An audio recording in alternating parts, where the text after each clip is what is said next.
Hello. So, welcome to another reading vlog. This is going to be the beginning of August where I am going to try and get my shit together. Well, actually, today is the last day of July when I'm filming this.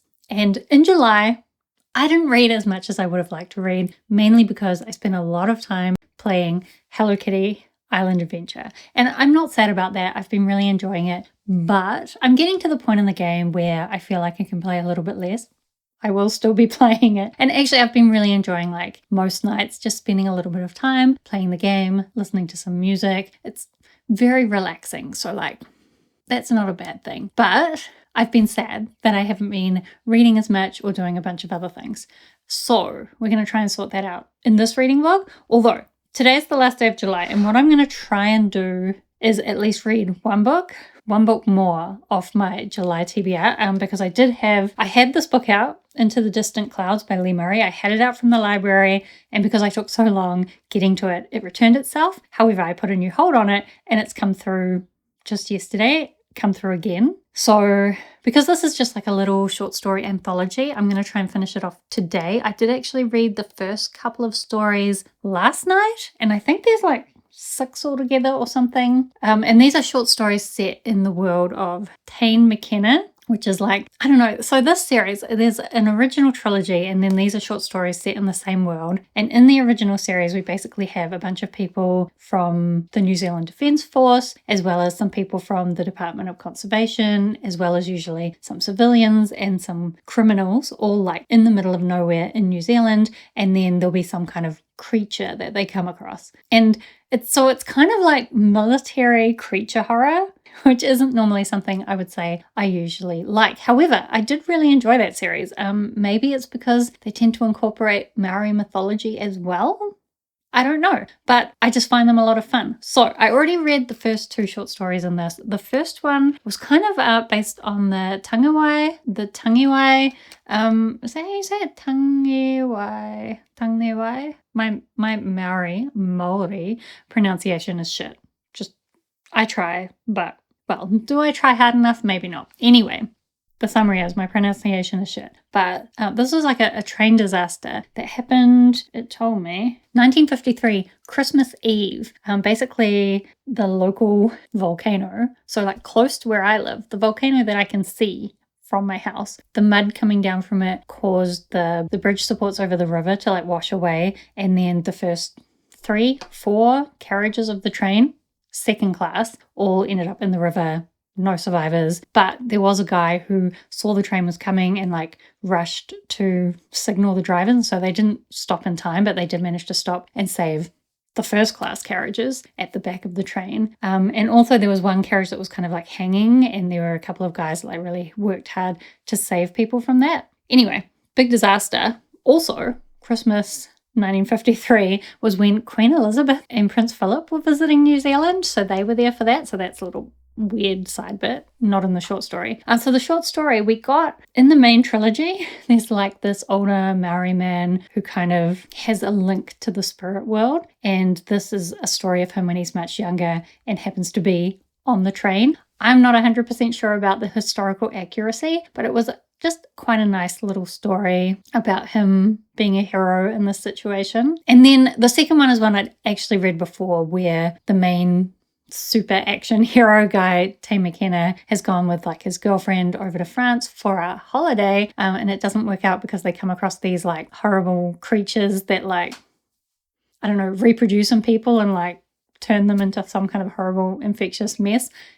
Quite gross. So that's definitely on the creature horror side of things. It wasn't my favorite because it was very action heavy, but it was pretty quick. Actually, when I started reading it last night, I thought that because I'd read it before, I would just skim through and not really bother, but I did find myself actually getting invested and properly reading it, so I didn't just skim it. Anyway, I just talked way too long for an introduction about that, but I will continue that and let you know about the rest of the short stories. Often I don't really love short stories, so I'm not sure. But the ebook is saying that I only have, I've ruined it by going back like an hour and a half to go, so it shouldn't take me that long. I should be able to fit in the time. Then I've talk so long about that, I've forgotten what I was saying. Did I already tell you? I'm going to fill my TBR, so I don't exactly know what's going to be on my August TBR yet, but what I'm hoping to fit on there, and I'm sure I will, is Age of Legend, which is the next book in the Legends of the First Empire series. I thought I had remembered the name of that series, but I've forgotten again. Anyway, this is a series about this world where elves are believed to be godlike by the humans, who are fairly primitive in their technology. However, when a human kills an elf, it kind of like spirals into a bigger conflict. So this is a 6-book series, and this is book number 4 that I am up to. I was trying to read a book from this series every month, so since I didn't actually get to the July one until now, that means I'm behind where I'd like to be, but also, does it really matter? Not really. So I'm going to try and read that as my ebook book, which is the book that I read like late at night and first thing in the morning. And then my physical book for when I find reading time during the day will be The Infinite, which is the 3rd book in The Outside, which is this really cool world where basically the gods are AI, and when people die, these AI gods will like absorb their souls into them.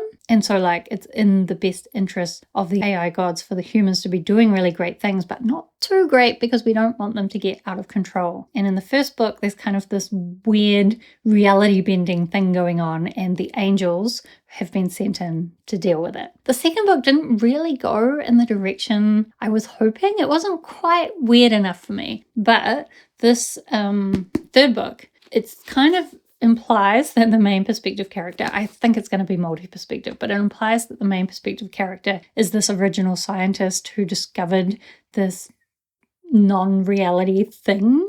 And I know her perspective of the world is very different. In the first book, we got like her journal entries, and I loved them. So, hoping to really love this. We'll see. Will I really have time to get through both of these this week? And also this? I don't know. As well, really, I'll probably need an audiobook at some point, but I have no idea what audiobooks I'm putting on my TBR. So I guess we'll work that out once I've actually filmed my TBR, which I'm going to do now. The other thing I want to try and reset this week is my hair. My roots have grown out to the point where you can now see, like, I like to believe that some of these roots are like lovely and white, and I'd love to grow out lovely white hair, but you can now see, I think, that my roots are not really pure white. I always remember that my grandma had white hair, and so I was hopeful I could end up with white hair like her, but I do also remember that sometimes her white hair was a little bit purple, so I don't think it was actually entirely natural. Also, like, dye has been coming out of the bottom as well, and that is fully like ash brown, my natural color. Well, originally I was platinum blonde once upon a time, but last time I saw my natural hair color, it was kind of this browny color.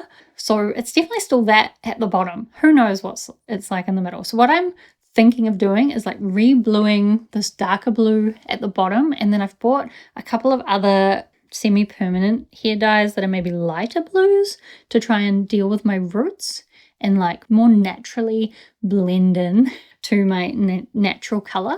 I kind of want to grow out my grays and see what it's like, but I also think that if I do that, I might not like the result. So we're going to try and do some kind of intermediate step, I think. But I'll try and sort that out this week.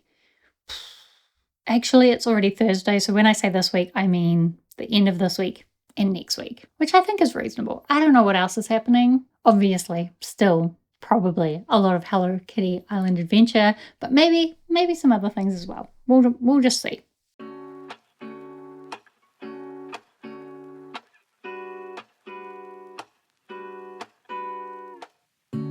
Lazy Sunday mornings, hiding under covers. I don't mind staying in with you. Play your favorite movie, laying right beside me. I don't mind when it's just us two. That corner coffee shop we like to go. Hello. So I was very brave and just went to the library and actually asked them about this book. So a few vlogs ago, I went to the secondhand bookshop sale and I bought this for, I think, like $1 or something. And I was suspicious because obviously it's an ex-library book. And it's the 3rd book in like a 6-book series or something. But the library has the first 4 books except the 3rd one. And I was like, was this properly withdrawn? Or did someone just never return it? So I went and asked at the library, and apparently properly cancelled. He was telling me about how they have certain criteria, but that normally they wouldn't remove a single book from the series. But I guess somehow it slipped through, like maybe the fourth book got taken out more recently because it's newer, and maybe people have read the first and second books but not continued on to the third book. Or because this is a series that's maybe not necessarily so continuous, maybe for some reason people just haven't been picking up this one. Who knows? But now it's mine. I mean, it was always going to be mine. I bought it, but I just was curious if the library might try and claim it back. Anyway, that's my curiosity satisfied. Oh, other good library news is that my library is getting rid of library fines.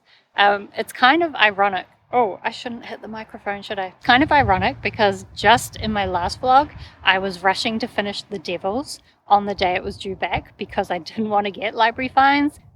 Turns out I didn't actually need to worry about that. Ding dong time. Oh, maybe this microphone won't even pick up the ding dong. Oh, and it's only one ding dong because it's 11:15. I need to hurry up and get home for lunch because it's 11:15 and still a little ways from the main town to my house. Not that I want to give you too many clues where my house is. I have some things I need to do on the way home as well. Anyway, very excited not to have library fines anymore. Reading wise, I haven't started the two main things I want to read in this vlog yet. And it's Sunday, so I'm doing badly at that. But normally Friday and Saturday, Jason and I try to spend more time together, so I don't usually read as much. I did manage to finish off Into the Distant Clouds. The third story was kind of like a monster story related to the pink and white terraces in New Zealand. So we used to have, many years ago, these beautiful pink and white silica terraces, and they were sometimes called the eighth wonder of the world. There's many things that have been called the eighth wonder of the world, but this was one of the candidates. But then a volcano exploded and buried the whole thing. Anyway, the story I didn't know about that is apparently the day before it happened or something, these people saw this canoe of like dog-headed warriors. Hang on, there's people. No, I think they're just walking past away from me. Anyway, apparently there's a myth where they saw these dog-headed warriors and it was treated as like a bad omen. And then, of course, the volcano exploded and destroyed everything and actually killed, I think, 120 people. Anyway, our main characters go to the lake, end up falling through a hole and finding the remains, but also some monsters. The second story, was set in COVID times, so in like a hotel. I don't know how other countries dealt with it, but in New Zealand, if you were coming back into the country, you had to like stay in isolation in a hotel for a couple of weeks. And so in this case, it's kind of obviously inspired by this particular story where these people escaped using like sheets out the window, like a real life story. So in this case, these characters have done that and then run into these giant wetters. So wetters are these horrible New Zealand insects. Like, honestly, if you love insects, they're probably great. They're very unique. They're really tough, but awful. Like, I like them, but stay away from me. And these ones are like giant, like the size of a bull.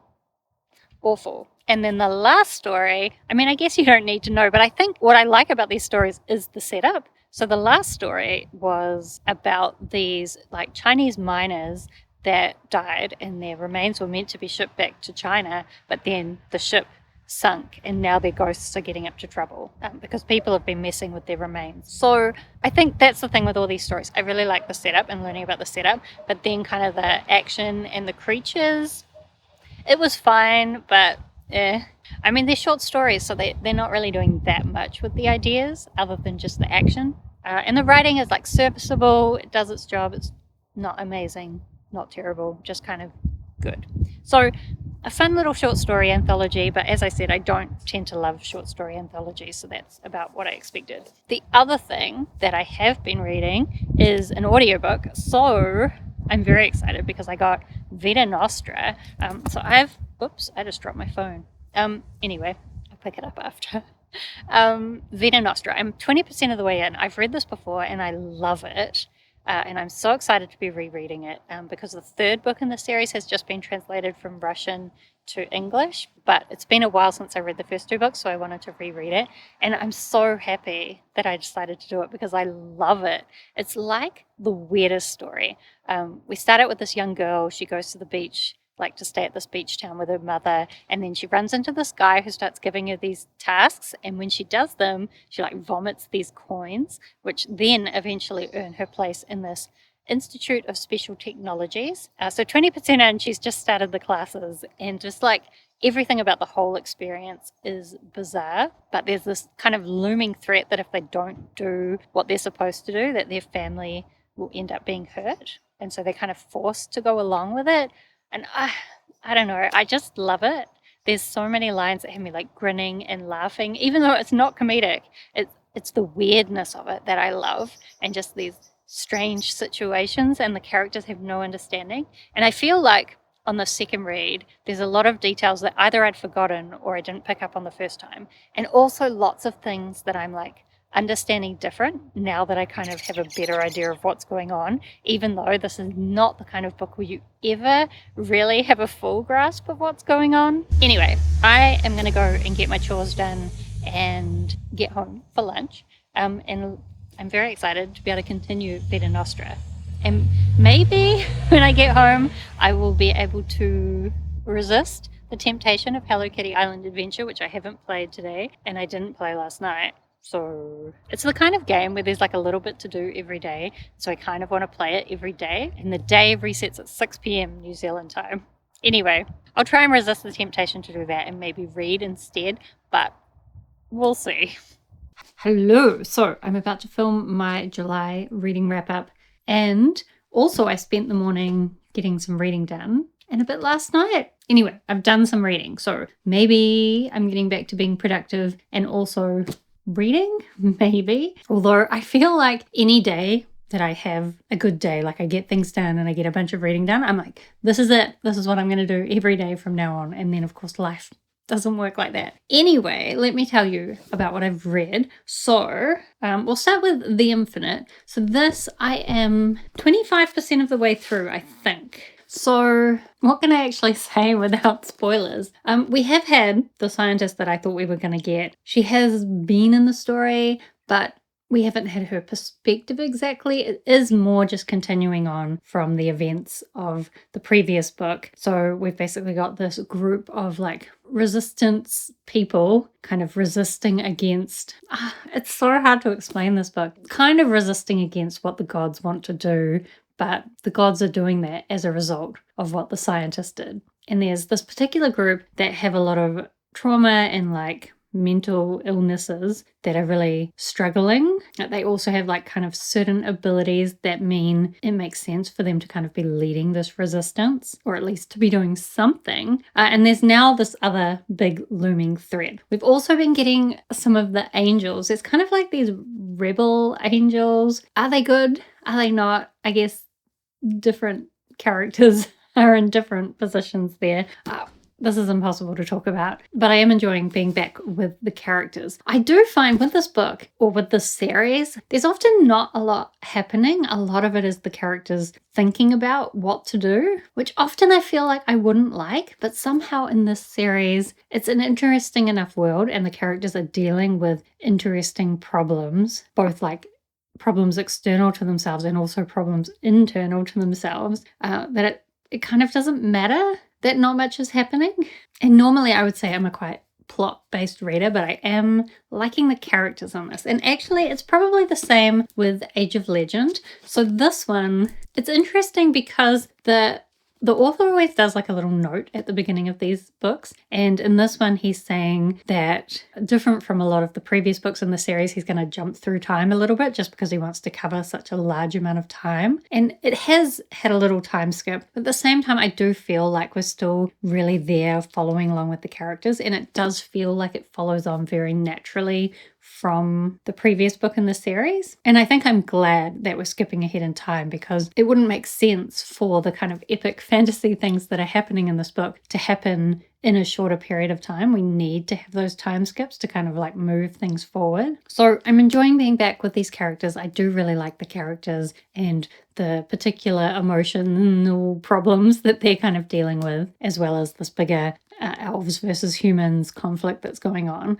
But actually the thing that's the most interesting to me is this one particular character and what is he up to? What is going on with like the gods of this world? There's a lot in this series that's kind of like trying to understand and figure out what's really going on with the mythology of the world, because there's a lot of stories and it seems like those stories do have some degree of truth in them, but also the truth has been twisted along the way. Anyway, hopefully I can find some more reading time today as well and continue with that. I do think I might have read a bit more of Vita Nostra like on my way home yesterday, but I don't think there's much more for me to say other than like I'm still loving it. I'm so glad to be rereading it. I need to, like, I just haven't been going on as many runs and I'm still not wanting to like do too many. Maybe I'm going to do some washing tomorrow so that I can listen to my audiobook, maybe. Or maybe I'll go for another run. I don't know. But I definitely want to be reading some more of that audiobook, so I'll try and arrange something. I just realized I have this one in front of me for my reading wrap-up, which is like the second book in the series, this series. Was I holding this one up or this one? I now am not confident. Who knows?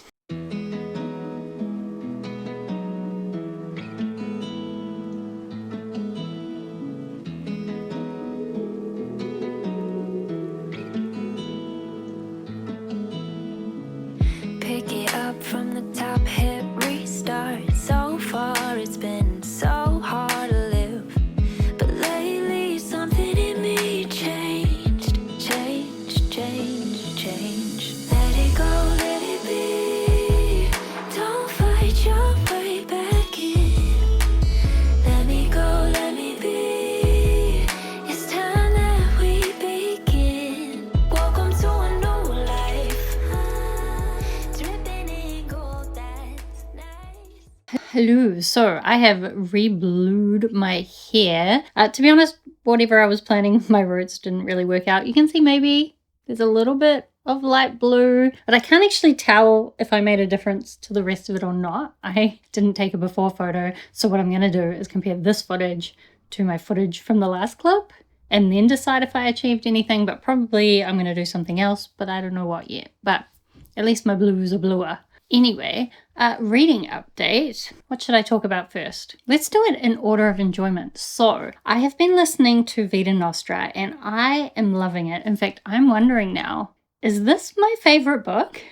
I think it might be, because I just love everything that's happening. The way that our main character, Sasha, is like reacting to the situations. So I'm like 70% of the way through, and sometimes things are just so strange and I love it. Like, I don't know if I've ever read another book that really has that level of strangeness. And I think every other like dark academia type book that I've picked up, or even this series, what I really want is the kind of strangeness that I'm getting from Vita Nostra. Like, it's so weird, but also it's like slowly building that weirdness into something you can almost understand. And just like the situations and the interactions that it sets up are amazing as well. Like, so in a lot of ways, Sasha is just this young girl in her first year of university. And I feel like recently I've complained about a few books being like teenage drama or like that new university drama and not being that into it. And this does have some of it. But I think what I like is that Sasha's reactions to things are either like so, like sometimes she's so disconnected because she's more focused on the weird lessons she's supposed to be focusing on. And then other times her reactions are just like completely unhinged. And I love all of that. I guess I love that it's so different from reality. And also, so much of the writing is so beautiful, like the way that it's describing things. Even the things that don't make any sense, it almost describes them in such a beautiful way that you almost feel like you can picture it, even though it doesn't really make sense. I don't know if I can ever explain this book, but I love it. And I actually realized this is my third read of it, and I'm still loving it on my third read, so... And honestly, I feel like when I get to the end, I'm kind of going to want to go back and start it again, because there's just so much to like unpack from it. I just love it. So then I feel like the rest of the books I'm reading this week are like in Vita Nostra's shadow. This series especially, like, when I think about the beginning of the first book and how it really was leaning into that like AI, gods, religion, and also this like the outside, this sense of non-reality. And I wish I wish this series was doing more with that. But that's not really what this series is. And the thing is, I am liking what this series is, but I just can't let go of the fact that I wish it was also that other thing. We are getting a bit in this, which is kind of like, did I already say this? I don't know. We're getting a little bit of like the background of these AI gods and like the creation of them. That's really interesting. Also, all the characters have kind of discovered a piece of information that is blowing their minds. And I did really like the way we learnt that. And I think maybe I still have hope that the end of this book will do something with the AI gods and the religion that will be really strange and like outside of reality. I don't know. I am enjoying this book when I read it, but I can't help wishing it was also something more, something it like was on the edge of in the first book. Oh, actually, I also just remembered quite often the chapters begin with these little introduction pieces, and even when I'm not going to read the whole chapter, I will read that bit before I put the book down. And I was kind of sad because this one has a spelling mistake, or more specifically, they've used the word then instead of than, which is a mistake that I particularly dislike. So I was disappointed in that too. Anyway, I'm still enjoying this, but I just wish it was something more. And maybe that's also true for Age of Legend. But if I wasn't reading Vita Nostra, would I be happy with both of these books? Maybe. With this one, I feel like everything that's kind of happening now is setting up something, and I'm just waiting for that something to happen. So I'm about halfway through this. And yeah, the first half has mostly felt like setup. So I guess we'll see whether the second half really delivers on all that setup. Based on the previous books in the series, I would expect it to, but at the moment, kind of been reading it and just being like, okay, get to the point. Also, because this is my nighttime book, it's the one that I am the worst at reading. I think everything else I'm about 70% of the way through. This one I'm only 50% of the way through. And I also feel like earlier in this vlog, I said that I often don't read as much on Fridays and Saturdays. And that is definitely true. So I'm not sure why. Another part of my brain is telling me that I will finish both of these off and maybe Vita Nostra off today and tomorrow, which is Friday and Saturday. As usual, delusional. Hello. So it is Monday. I honestly don't know how long it's been since I last updated you. However, I have finally finished The Infinite. The thing with this book is it's one of these books where I'm frustrated because I feel like it had so much potential. There's so many really cool ideas in here, and it did something with them. And I can see some people being happy with what this did, but for me, I really wanted it to get weirder and darker, and like a lot of the stuff with The Outside. So the whole series is called The Outside, and The Outside is what can I say? I guess this series kind of talks about being like Cthulhu inspired, and it's got an aspect of that, but it never really gets into it enough. Like, the series is called The Outside, and at the end of the series, we barely know anything about the outside. And I mean, there's been this influence of the outside, but we've never really got enough of it for my tastes anyway. Like this. Did we get this? Did we? This on the cover? I don't really think so. Also, the AI gods, such a cool concept, and the angels, such cool concepts, and we barely got any of that. And I think even in the second book, it sort of started drifting away from that part of the story. And I didn't mind it so much in the second book because we were getting all these like neurodivergent characters, and I found their struggles really interesting. But I do think that second book kind of introduced way too many characters, and so then this third book was trying to like cover all of that, and it was just too much. So not only did this book not focus on the ideas that I was the most interested in the book, I think what it was focusing on, it tried to do too much of it, and so it didn't do any of it in depth. And also, there's some kind of like conclusions it draws along the way that I don't really know if I agree with, or even feel like it's saying it with any kind of consistency. And it kind of does a lot of like telling you stuff and like giving you the conclusions. Just funny because I'm saying it's giving you the conclusions and also saying that it doesn't make its points clear enough. There's a giant plane flying past. Can you hear that? Anyway, I just wish this had like given me more to think about and I feel like it didn't give me the scenarios that would have led me to do the thinking. It just tried to tell me a bunch of stuff, and because of that, the message got lost. Yeah, I just don't really like being told what to think. I'd rather be like shown a story that lets me think about the issues for myself. I don't know. There were some really cool ideas in this, and I still really love the first book, but overall the series, I'm kind of disappointed. So that's that. As well, I just hung out the washing because you can see it's super sunny today, hence the glasses. And while I was doing that, I was listening to Vita Nostra, so I'm 86% of the way through, so quite far through, and I just love it. And again, I think that's why this especially is disappointing me, because this is getting into the weirdness and the darkness that I wish this was doing, and so it makes me more disappointed in this. Anyway, I don't know what I can say about Vita Nostra. I mean, mainly at this point, our main character is just studying this weirdness, and we're kind of starting to understand it, but it's also like so clearly beyond our way of thinking. But I just love all the ideas, and it kind of just makes me want to like ascend into some kind of conceptual informational packet instead of being a human. I love it so much. It's so weird, but also it's just this like, at the same time as being really weird, it's like this really relatable story of this girl trying to study really hard at university, and like there's very serious consequences if she doesn't do well. And I think that's how university sometimes feels. And when I talk about dark academia, like that's the obsessiveness and like determination that I want the characters to have. I want them to be so obsessed with learning and studying whatever they're doing. And I just feel like so many dark academia stories aren't doing that. And at the same time, I know a lot of people would not call Vita Nostra dark academia, but in terms of fantasy dark academia, totally. I love it. Although I've still got a couple more hours to listen to, so I don't actually know when I'll finish it. Maybe...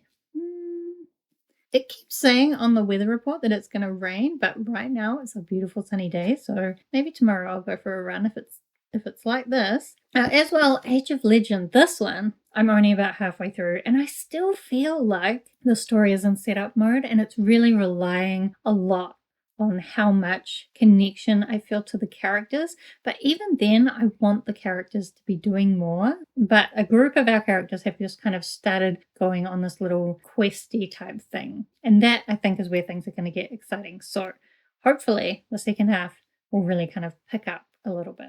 And it's only 10:30 now, so I think I'm going to just read this until midday and see how much further I can get through. So I got again by the ebook for this. Like I've been holding up the book, but I've been reading the ebook on my Kobo. Where is my Kobo? I don't know. But anyway, I was reading this and it was saying I still had an hour to go. This big kind of dramatic moment happened and I pushed next page, and at the top it said thank you, and then it was a little note from the author saying thanks for reading my book. I'm pretty sure this happened to me in the previous book as well, where it still said there was a significant amount to go, and then there was kind of like a cliffhanger moment, and then it was the end. And I think cliffhangers are even worse when you're totally not expecting them because you think you've got a significant amount of book left. But it's because at the end, is it in the back of this? No, it's just in the ebook. Well, in the physical book, there is quite a big glossary at the end. So I think the physical book would have been a bit of a trick as well. But the ebook also had like a sample chapter of the original series. So I thought I had an hour to go and then it was the end.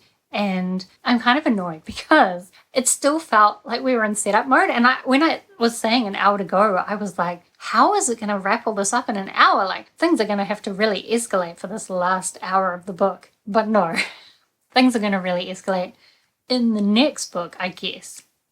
Also, like, the whole second half of the book, or at least the last little bit, it's kind of these characters have gone on this quest. And there's a lot of, like, angst about, are we really going to do this thing? Is this a safe thing to do? Oh, I don't think we should do it. Guys, this is a fantasy novel. I know you are going to do the thing. And in fact, you're trying to make me worry that this thing is going to be dangerous.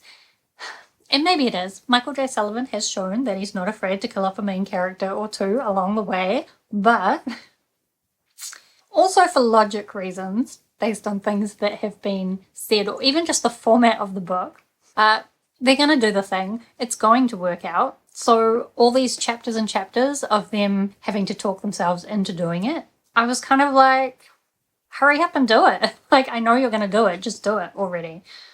Anyway, I felt like this whole book was set up. And it's not that I didn't enjoy it. I still would probably give it 3.5 stars and round it up to 4 for Goodreads or whatever. Like, I enjoyed reading this, but just the whole time I was like, okay, that's cool. Let's get going. Also, there is a little bit in here that almost made me cry. And it was the same thing that almost made me cry in the book before. I've just realized I'm still wearing my headphones. Oh, and that I didn't start my microphone. Shall I just start it from now, and then we can see like what's the difference in audio quality that I can achieve with my better microphone. Also, I'm dying of the heat right now. Anyway, the summary is, I was talking about something. I thought it was a bit cheap to make me cry in that same way. Like, I almost teared up, but I also rolled my eyes at the same time. Anyway, so this felt mostly like set up. This I finished in my last update, and it wasn't everything I hoped it would be. However, I did also finish Vita Nostra, and I loved it. And I actually think, like, the first time I read this, I reread the very ending because I got to the end and was like, what even happened there? I didn't understand it at all. And then I went back, reread it, and then looked up on the internet what people were saying happened because I still wasn't sure. And I can see from my review of the second time I read it, I was like, hey, I think I almost understood this. This third time reading it, like, I could see the ending coming. It's actually a lot of things are being set up early. And so I'm like, why was I so confused? But also, it is very confusing. I think because it's written in such an abstract, strange way, you're never really sure whether what's happening is actually happening. Anyway, the summary is Vita Nostra was definitely my best read of the week, but given it was a reread that I've previously given 5 stars, maybe I shouldn't be surprised. Anyway, let me know if you've read any of these books because I'd love to chat with you about them down in the comments, or let me know if you've been reading anything good lately. Do subscribe if you'd like to see more of my bookish videos. Otherwise, thank you so much for watching. I hope that you are doing well, and I will see you next time.